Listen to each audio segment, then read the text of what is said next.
He looked at me like I was nothing, like I was furniture in a hallway, like I was the kind of old man you step over, not around. "Sir, please, family only, wait outside." Those were my son-in-law's exact words to me, in a hospital corridor, while my daughter was fighting for her life 2 rooms away.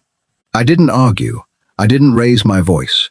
I just nodded, sat down on a cold plastic chair, and folded my hands the way I'd been trained to do for over 30 years, when waiting was the only weapon I had left. But 40 minutes later, the doors of the operating room swung open, and a surgeon in blood-stained scrubs walked straight past my son-in-law, straight past the nurses, straight past the entire waiting room full of anxious families, and stopped in front of me.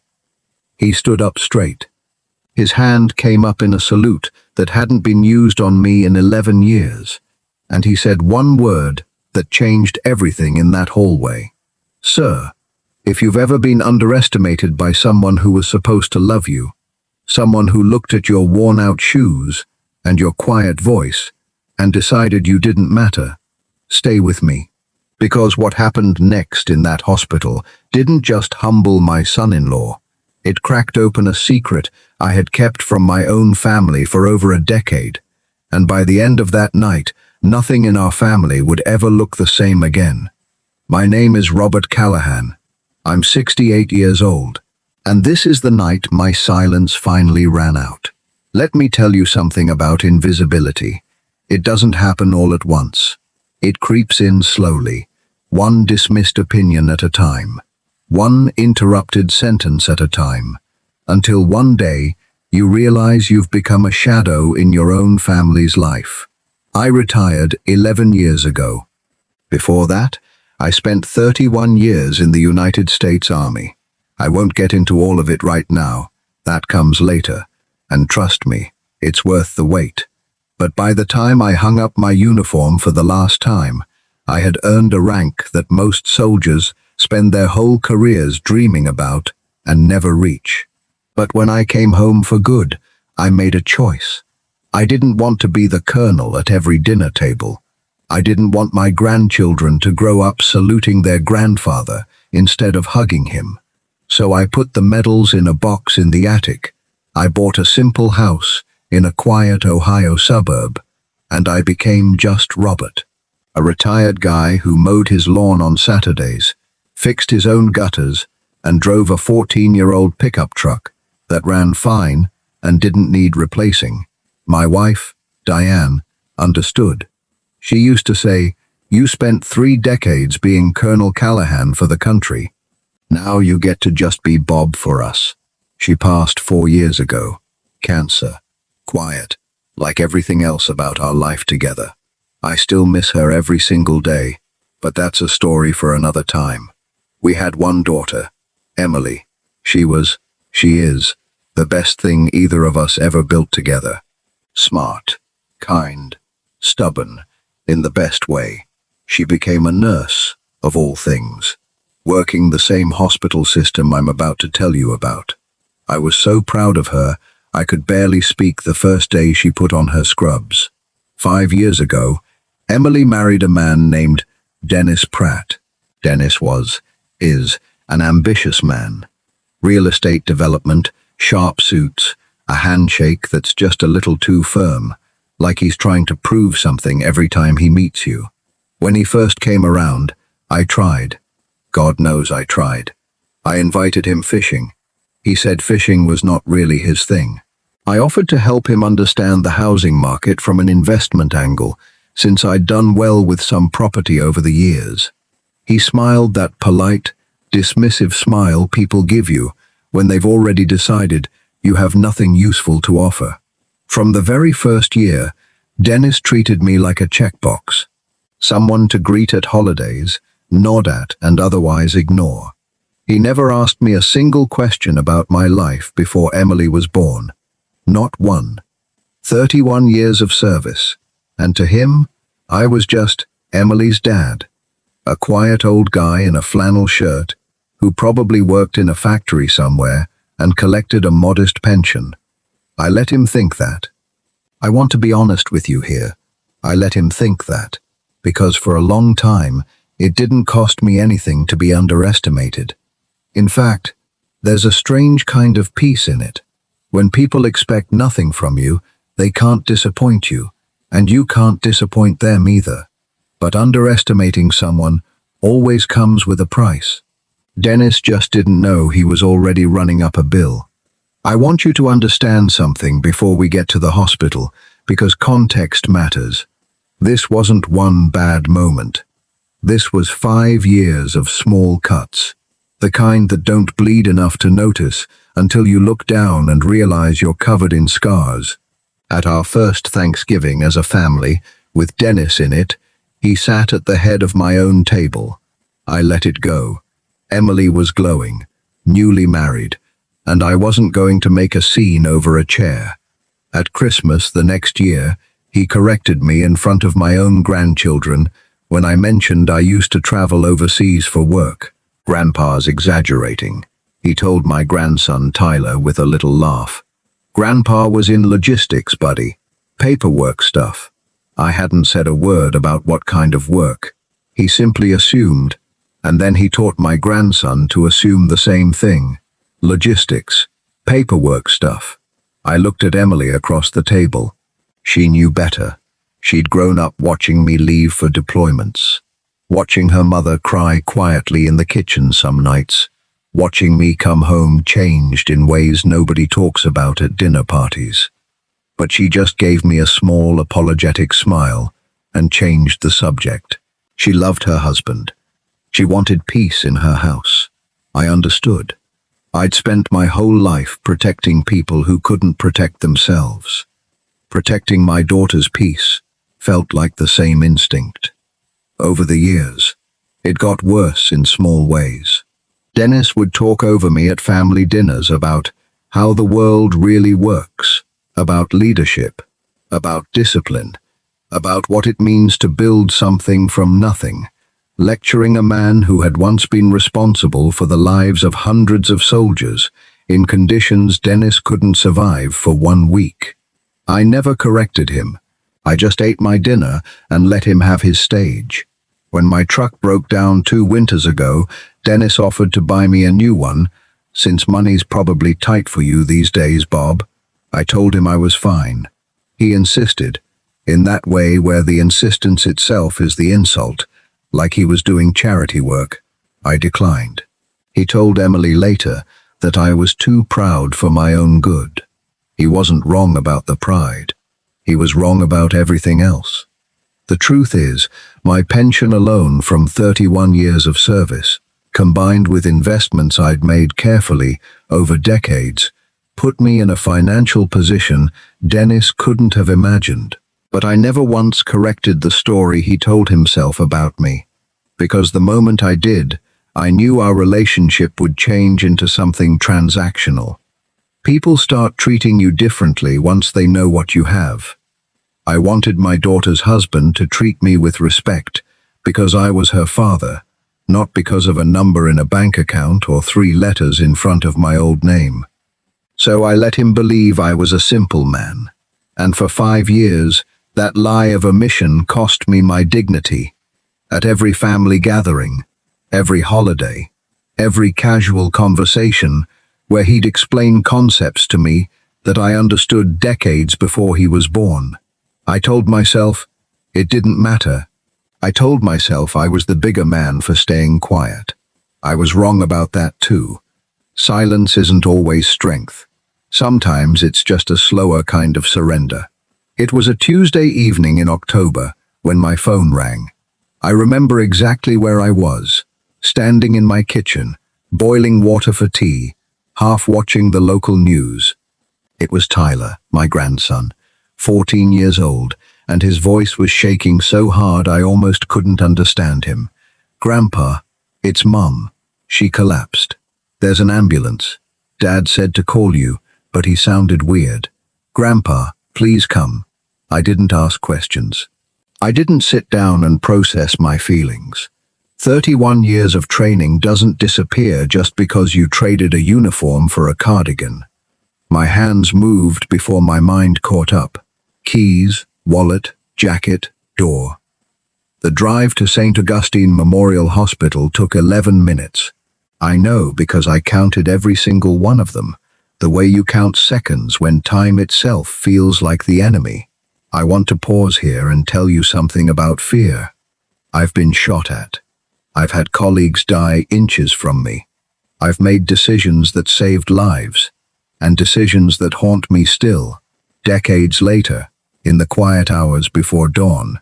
But nothing prepares you for the specific terror of driving toward a hospital because your only child might be dying inside it. When I arrived, the parking lot was full, and I ended up parking at the far end, actually running, at 68 years old, across the pavement toward the emergency entrance. My knees screamed at me. I didn't care. Inside, the waiting room was chaos in the particular, muted way hospital chaos always is. Hushed voices, fluorescent lights, the smell of antiseptic, and fear mixed together. I spotted Dennis immediately, pacing near the reception desk, his phone pressed to his ear, his other hand raking through his hair. "Dennis," I called out. "What happened? Where is she?" He looked at me, and I want you to remember this moment, because it's the moment everything in this story turns on its axis. He looked at me, the way you'd look at a stranger who'd wandered into the wrong building. "Bob, not now, okay? It's serious.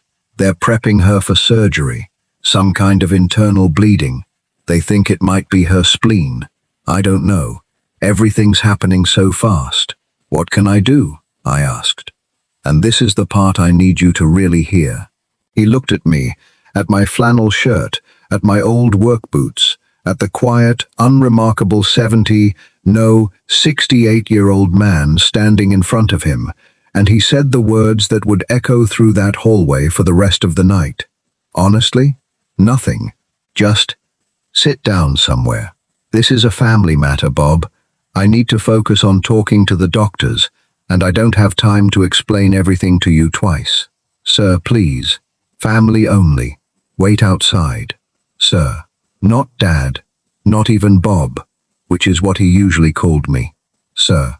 The kind of sir a stranger uses on an old man in a grocery store line when they want him to move faster.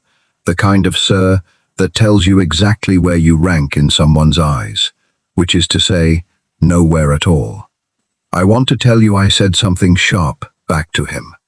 I want to tell you I reminded him who exactly he was talking to, but I didn't, because my daughter was somewhere behind those doors bleeding internally, and there are moments in life when your pride simply doesn't matter enough to spend energy on. So I did the hardest thing a man in my position can do. I nodded. I said, "Okay," and I sat down on a hard plastic chair in the corner of that waiting room, hands folded, spine straight out of habit, and I waited. But inside, something old and sharp was waking up, something that hadn't needed to stir in 11 years. An hour is a strange unit of time in a hospital waiting room. It stretches and compresses at the same time. I watched the clock on the wall, one of those old analog ones, slightly crooked, and I watched Dennis pace and make calls, and occasionally glance in my direction with something like irritation, as if my mere presence was an inconvenience he had to manage on top of everything else. At one point, a nurse came out and gave a brief update to Dennis. He didn't relay any of it to me, not a word. I only knew Emily was still in surgery because I strained to hear the nurse's voice from 15 feet away, catching fragments. Spleen, internal bleeding, stable for now. The surgeon is very good, one of our best. Tyler sat beside me eventually, having been picked up by a neighbor and brought to the hospital. He leaned his head against my shoulder the way he used to when he was small, before Dennis started teaching him that leaning on Grandpa wasn't cool anymore. "Is Mom going to be okay, Grandpa?" I put my arm around him. "Your mom," I said, "is the toughest person I've ever raised.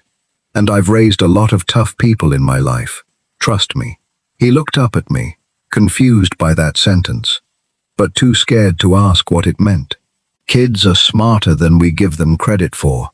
Somewhere in the back of his mind, a question was forming that wouldn't get answered until much, much later that night. Dennis, meanwhile, had made exactly 0 attempts to update me on anything. At one point, he walked past us to get coffee from a vending machine and didn't even glance our way. I watched him check his phone, respond to what looked like a work email, and I felt something in my chest tighten that had nothing to do with worry for Emily and everything to do with a slow-burning realization. Yet this man had built an entire identity out of looking down on me, and he'd done it so effortlessly, so completely, that even in the middle of a medical emergency involving his own wife, he couldn't spare 30 seconds to treat her father like a human being worth informing. I want to be clear with you. I wasn't sitting there plotting revenge. That's not who I am, and frankly, that's not what this story is about. I was scared for my daughter. That fear was the loudest thing in the room. But underneath it, quietly, an old identity that I'd buried for 11 years was starting to stir, the way a limb that's fallen asleep starts to prickle back to life. Because here's the thing about people like Dennis. They build their whole confidence on assumptions, and assumptions are only strong until the moment reality walks through the door and proves them catastrophically wrong. That moment was closer than any of us knew. At 9:47 p.m., I remember the exact time, because I'd been staring at that crooked clock for nearly 2 hours. The double doors leading to the surgical wing swung open. A man walked through them, mid-50s, tall, still in blue surgical scrubs with faint, dark stains on the front, that I recognized immediately for what they were. He had a surgical cap pushed back off his forehead, and his eyes were scanning the waiting room the way a trained professional scans a room. Quickly, purposefully, looking for someone specific. Dennis shot up from his chair like a man who'd been electrocuted. "Doctor, is Emily okay?" The surgeon glanced at Dennis. Just glanced. A polite, brief acknowledgement. The kind you give someone you know you'll need to speak with eventually, but who isn't your priority in this exact second. "She's stable. The surgery went well. We controlled the bleeding. She's in recovery now. I'll come back and give you the full details in just a moment." And then, his eyes moved past Dennis, past the nurse's station, past the family in the far corner crying quietly over some other emergency. His eyes landed on me. I watched something happen to that man's face that I will never forget as long as I live. His expression shifted from professional composure to something else entirely. Recognition. Then something that looked almost like shock. And then, unmistakably, reverence. He walked past Dennis, who was still talking, still asking questions, still assuming he was the most important person in that hallway. The surgeon walked right past him, closing the distance between us in 6 long strides, and he stopped directly in front of my plastic chair. And then this 50-something-year-old trauma surgeon, a man who had just spent 2 hours with his hands inside my daughter's abdomen, saving her life, stood up straight, squared his shoulders, and raised his right hand in a crisp, textbook salute. "Colonel Callahan," he said. "Sir, I had no idea it was you until I saw your name on the emergency contact sheet, Robert Callahan, and I thought, surely not. But sir, it's really you." The entire waiting room went silent. I stood up slowly. My knees reminded me I wasn't 25 anymore, and I looked at this man's face for a long moment, searching my memory. And then it clicked, and 11 years fell away in an instant. "Captain Reeves," I said. "Michael Reeves. Good God. Field Hospital, Kandahar, 2011. His eyes were wet. "You remember?" "Son," I said, "I don't forget the men I bled next to." I need to pause the hospital scene here for just a moment, because you need to understand exactly what was happening in Dennis's mind right now, and to understand that, you need to know what actually happened between me and Dr. Michael Reeves 15 years earlier. In 2011, I was a full colonel commanding a forward operating base in a region of Afghanistan I won't name specifically, for reasons that should be obvious.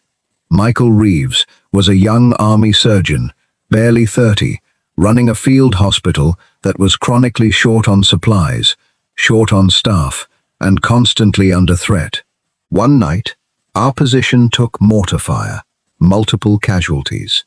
Reeves was working on a soldier, a 19-year-old kid from Nebraska, when the generator powering his surgical lights failed. Complete darkness, in the middle of an open abdominal surgery. I was the one who ran into that tent with 2 flashlights and held them myself, standing over that operating table for 40 minutes while Reeves finished the surgery, my arms shaking from fatigue and adrenaline, refusing to let those lights waver even once. That soldier lived. His name was Danny Ortiz, and last I heard, he has 3 kids and coaches Little League in Omaha. But that wasn't the only night Reeves and I shared. 6 weeks later, our base came under a coordinated attack, and Reeves himself took shrapnel to the leg while trying to reach a wounded comrade in an exposed position. I was the one who went out there under fire and pulled him back myself. I was the one who applied the tourniquet that likely saved his leg, and possibly his life. I still have a small scar on my forearm from that night, a souvenir neither of us ever needed to discuss to remember. Reeves left the military 2 years after that, went into civilian trauma surgery, and became, by every account I'd later learn, one of the finest surgeons in the state. And apparently, 15 years later, fate had placed him in exactly the hospital where my daughter needed emergency surgery. He hadn't just remembered my rank, he'd remembered the man who held the flashlights, the man who pulled him out of gunfire, the man who never once, in the entire time they served together, let his own exhaustion or fear show. Because that's what command means. It means being the calm when everyone else is drowning. So when Reeves said, "Colonel Callahan, sir," it wasn't ceremonial. It wasn't a formality. It was a debt of gratitude, 15 years in the making, spoken out loud in a hospital hallway in front of the one man who had spent 5 years deciding I wasn't worth a full sentence of explanation. I wish I could show you Dennis's face in that moment instead of just describing it, because words don't quite capture it. His mouth was actually open. His phone, which he'd been holding, had slipped slightly in his hand. "Colonel," he repeated, like the word was in a foreign language. "Wait, Bob, you're a colonel?" I turned to him, and for the first time in 5 years, I let him see exactly who he'd been dismissing at every family dinner for half a decade. Retired Colonel, United States Army, 31 years of service, 2 tours in Afghanistan, 1 in Iraq, and a few other assignments I still can't discuss at dinner parties, Dennis. Which is why I never brought it up. Dr. Reeves, still standing at something close to attention, added, without me asking him to, "Sir, if I may, Colonel Callahan received the Distinguished Service Cross for actions during the Kandahar campaign. He commanded over 400 soldiers. I owe this man my leg, and honestly, I probably owe him my life twice over." I could see Tyler staring up at me, his mouth slightly open, the same way his father's was. My grandson, who had spent 14 years believing his grandfather did paperwork stuff, was hearing for the first time exactly who had been sitting quietly at his birthday parties, mowing his own lawn, driving a 14-year-old truck.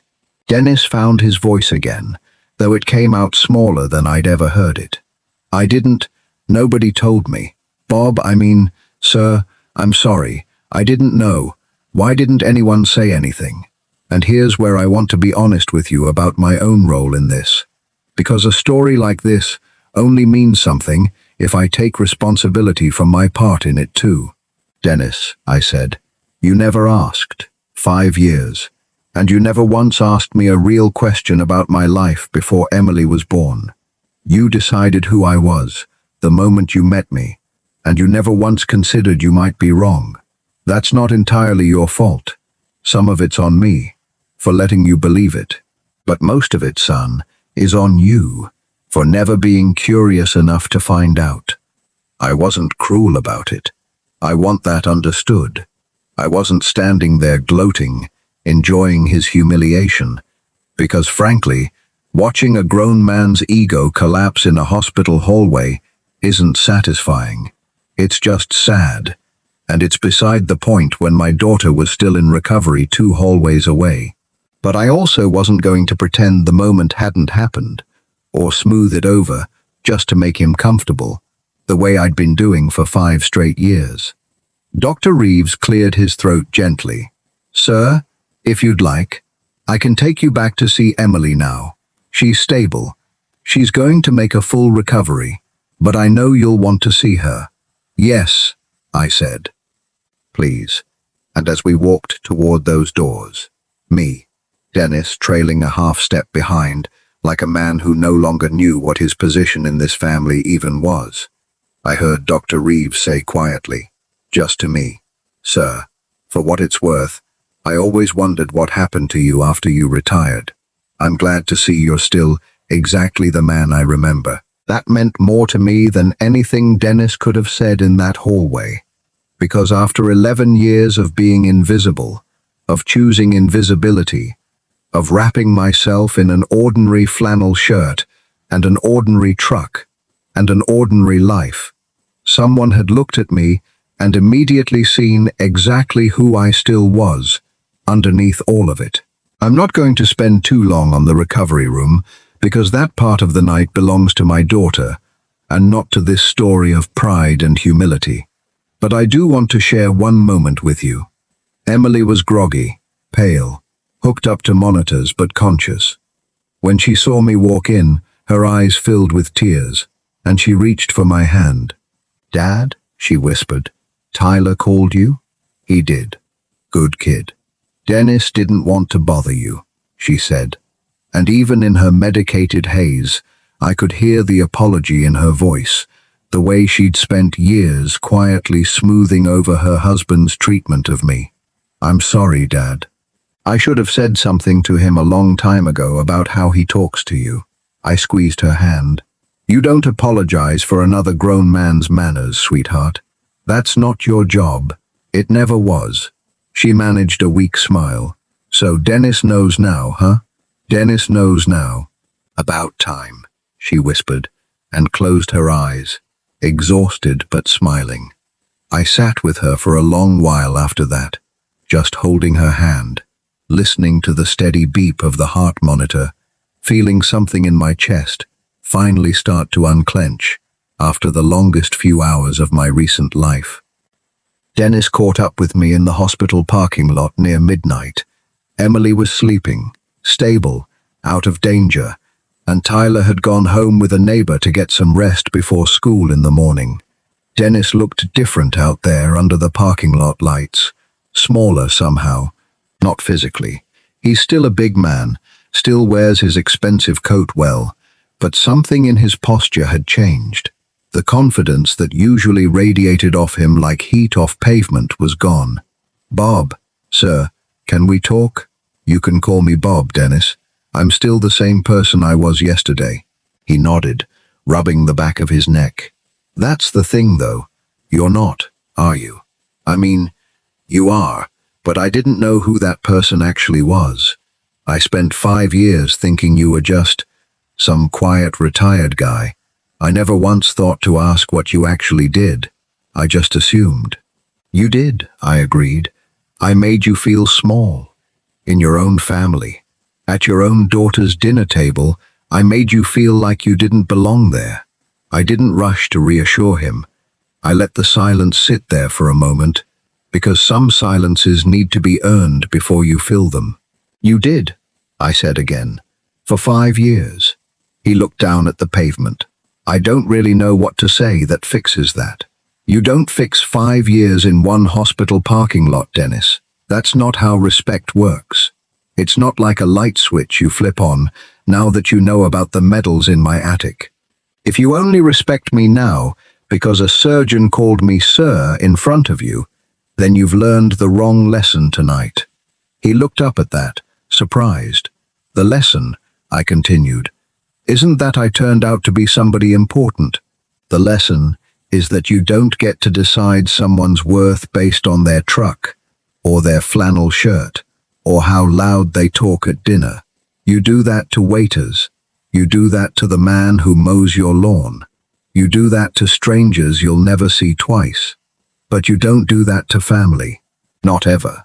Whether I was a colonel or whether I really had spent my life doing paperwork, Dennis, the respect I was owed as Emily's father and Tyler's grandfather should have been the same either way. He was quiet for a long moment. Then he said, "You're right. I'm sorry, Bob. I mean it. I don't just mean I'm sorry because of who you turned out to be. I'm sorry because of how I treated you. Period." I studied his face for a while under that flickering parking lot light, trying to gauge whether this was genuine reflection or just the panic of a man who'd been embarrassed in public and wanted the discomfort to end quickly. I've dealt with enough people in 31 years to know the difference usually reveals itself with time, not with words spoken in a parking lot at midnight. "We'll see," I said, which wasn't cruel, just honest. Actions, Dennis, not tonight's words. The next 5 years. I'd love to tell you Dennis transformed overnight into a completely different man, because that would make for a tidier story. Real life rarely works that way, and I promised you honesty, not a fairy tale. What actually happened was slower, and I think more meaningful. Over the following months, small things shifted. Dennis started asking me actual questions, real ones, not the performative kind people ask when they already think they know the answer. He asked about my time in Kandahar, carefully, respectfully, understanding there were things I wouldn't and couldn't discuss. He asked about Diane, about how we met, about what military life had done to our marriage, and how we'd survived it. At the next family dinner, he didn't sit at the head of my table. He asked me to. He started calling before big decisions. Not for permission, I want to be clear. Emily and Dennis run their own household, but out of something that looked a lot like genuine respect for the fact that I might have relevant experience worth hearing. Tyler, meanwhile, became a different kind of grandson almost overnight. He asked me question after question about my service, some of which I could answer, many of which I gently redirected, explaining that some things a soldier carries alone, out of respect for the people who didn't come home to tell their own stories. He started a school project on military history that turned into something he was genuinely passionate about, and I watched my grandson develop a curiosity about the world that I think had always been there, just never nurtured by anyone who thought to ask him the right questions. I also found out, a few weeks later, exactly why Dennis had been so short with me in that hospital corridor in the first place. It wasn't purely disrespect, though disrespect was certainly the foundation underneath it. He told me later that in that specific moment, panicking about his wife's life, he had genuinely, sincerely believed I would be more of a burden than a help. An old man who'd need things explained to him, who'd get in the way, who couldn't handle the stress of the situation. It didn't excuse the years of dismissiveness that came before it, but it did explain why, in his most frightened moment, his brain had defaulted to the story he'd built about me, instead of the truth he'd never bothered to ask for. I told him something then that I believe deeply, something 31 years of service taught me. People reveal who they really believe you are in their most stressful moments, not their calmest ones. Anyone can be polite at a birthday party. It's the emergency room that shows you the truth. I think it's worth pausing here to answer the question I imagine many of you are asking. Why didn't I just tell them? Why let 5 years of quiet disrespect pile up when one sentence, "Actually, I was a colonel," could have changed everything from day one? The honest answer is layered, and I've had a lot of time to think about it since that night in the hospital. Part of it was Diane. She used to say that rank is something the army gives you, but character is something you build yourself, brick by brick, in the quiet moments nobody's watching. She didn't want our daughter's husband to respect me because of medals in a box. She wanted him to respect me because of who I actually was as a father and a grandfather, day to day, with no rank attached to it at all. I carried that philosophy forward, even after she passed, maybe partly because holding on to it felt like holding on to her. Part of it, too, was simpler and less noble than that. After 31 years of command, after making decisions that cost lives and saved them in equal measure, there was something genuinely restful about being underestimated. Nobody expects a quiet old man in a flannel shirt to carry the weight I'd carried. And for 11 years, that anonymity felt less like an insult and more like a gift I'd earned the right to enjoy. But I'll admit something else, something less flattering. Part of me, somewhere deep down, was testing my own family, and I don't know if that was fair of me. I wanted to know if they would treat me with dignity when they thought I had nothing to offer. It's a hard thing to test the people you love that way, and I've thought a lot since that night about whether it was the right choice. Emily always treated me with love, regardless of what she knew or didn't know, and for that, I am endlessly grateful. Dennis failed that test for 5 years, and I have to take some responsibility for setting a test he never knew he was taking. If there's a lesson in that for anyone listening, it might be this: don't confuse humility with silence, and don't confuse silence with peace. There is a version of humility that protects your dignity, and there's a version of silence that slowly lets other people erode it. I let mine run 5 years too long before I let the truth speak for itself. About a month after Emily came home from the hospital, fully recovered, Dennis asked if he could see the medals. Not out of morbid curiosity, he clarified. He wanted to understand, really understand, who his father-in-law was. I brought the box down from the attic myself, dust and all, and we sat at my kitchen table, the same table where he used to lecture me about how the world really works, and I walked him through it, piece by piece. The Distinguished Service Cross, the Bronze Star with Valor device, photographs of young men who never made it home, whose names I still say to myself every Memorial Day, alone, because that's a grief nobody else in my family shares the shape of. Dennis was quiet for most of it, genuinely quiet, the way a person gets when they're finally listening instead of waiting for their turn to talk. At the end, he looked at me and said, "I don't think I've ever actually respected anyone the way I respect you right now, and I'm ashamed. It took almost losing Emily for me to find out who you actually were." "You don't need almost losing someone to find out who they are, Dennis," I told him. "You just need to ask." He nodded slowly, and I think that lesson actually landed, because in the 2 years since that night, I've watched him become a genuinely more curious, more humble man, not just with me, but with waiters, with contractors on his job sites, with people he used to walk past without a second glance. Some lessons, once they truly land, ripple outward, further than you'd expect. I want to close this story with one more conversation, because I think it captures something important about the whole night. A few weeks after the surgery, I visited Michael Reeves at his office to properly thank him for saving my daughter's life, something a hospital hallway salute doesn't leave much room for. We talked for almost 2 hours, about Kandahar, about Danny Ortiz, the kid from Nebraska, who Reeves had actually stayed in touch with over the years.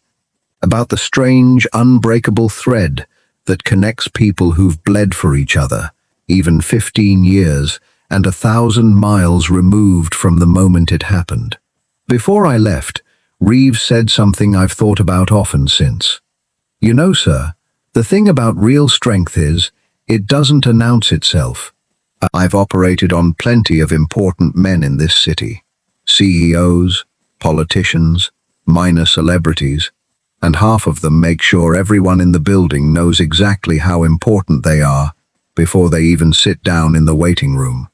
You sat in a plastic chair for 2 hours without saying a word about who you were, while your daughter's own husband treated you like you were invisible.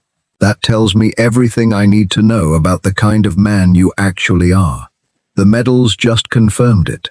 I've carried that sentence with me since, because I think it's true of a lot more people than just soldiers. Real character rarely needs an introduction.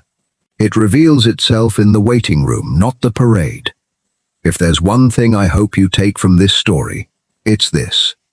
The people you dismiss without asking a single real question about their lives might be carrying histories, sacrifices, and depths you cannot begin to imagine from the surface. The quiet man in the flannel shirt, the old woman at the grocery store, moving slower than you'd like, the retired teacher who never talks about his career. You don't know what they carried before you met them, and honestly, you don't need to know it to treat them with basic dignity. That should never depend on rank, title, or the surprise reveal in a hospital hallway. I got my moment of vindication that night, and I won't pretend it didn't feel good, in a complicated way, to watch Dennis's assumptions collapse in front of him. But if I'm honest with you, I'd have traded that entire moment, medals and salute and all, for 5 years of simple, unearned respect instead. Respect that didn't require proof. Respect that didn't need a surgeon to call me sir before someone in my own family finally saw me. My daughter is healthy now. My grandson asks better questions than most adults I know. And Dennis calls me Bob now, the way he should have from the very beginning. But he says it with a weight and a warmth that wasn't there 5 years ago. Sometimes the most powerful reveal isn't about proving people wrong. It's about giving them the chance, finally, to see you clearly, and hoping, against everything you've learned to expect, that they choose to be better once they do. Thank you for listening to my story. If it meant something to you, if it reminded you of someone in your own life who deserves a second look, a real question, a little more curiosity, share it with them. And if you've ever been the quiet one in the room, underestimated, dismissed, waiting patiently for someone to finally ask who you really are, I see you. Your worth was never something you had to prove. It was just something they never bothered to ask about.